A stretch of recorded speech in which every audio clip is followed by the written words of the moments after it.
right, we're here at A3, Colt Nichols.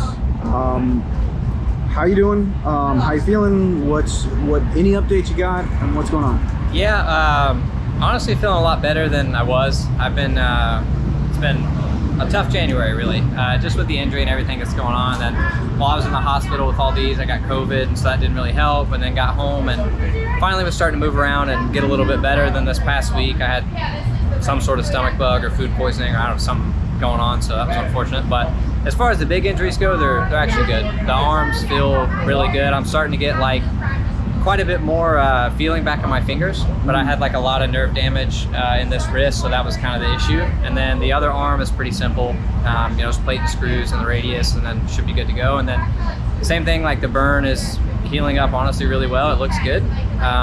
No infection, no major issues with that. So like I say, go back to the doctor Monday, hopefully get some good news, maybe get one of the casts off is the idea. But I got my fingers crossed on that one. If I do, I'll be pretty pumped just to have one arm to move around. But no, otherwise we're optimistic. I actually feel pretty good about things and finally can start training and doing stuff, so that's nice. So that helps.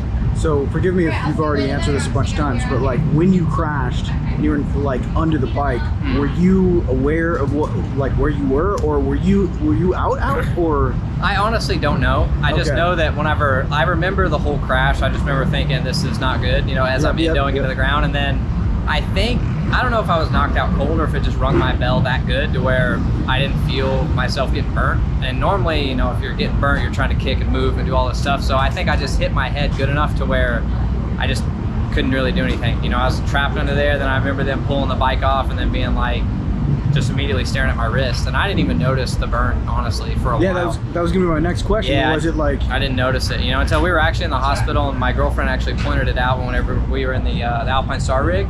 She was like, your side looks pretty gross, like you got burnt pretty bad. And I was like, I didn't even, you know, I couldn't feel it at all. So I think it just burnt everything away to get any kind of feeling there. So it was a weird kind of sensation. And then now that we've done the skin graft and all that stuff, actually where they took the skin from is the worst part. The actual burn is, you don't even really feel it. So, but at least it's good now. Like everything's solid, no infection, no anything crazy, and should be good to go from here on out with that.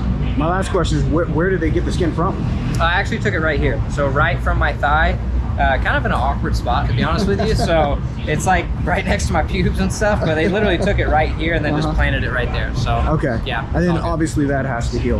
Yeah, too. But it's kind of weird, like the way that heals. It's really red and purpley, and obviously it looks really discolored, and then it scabs over, and then it starts to be good. So that part actually takes a little longer than even this has. So, but just like anything, with time it gets all better, and then hopefully I can like get fully done with this, get out of this cast, and then I can feel at least a little more normal and do some more stuff. So, but at least we started training and move on and do some stuff like that. So awesome. Yeah. Thank you. Of course, anytime.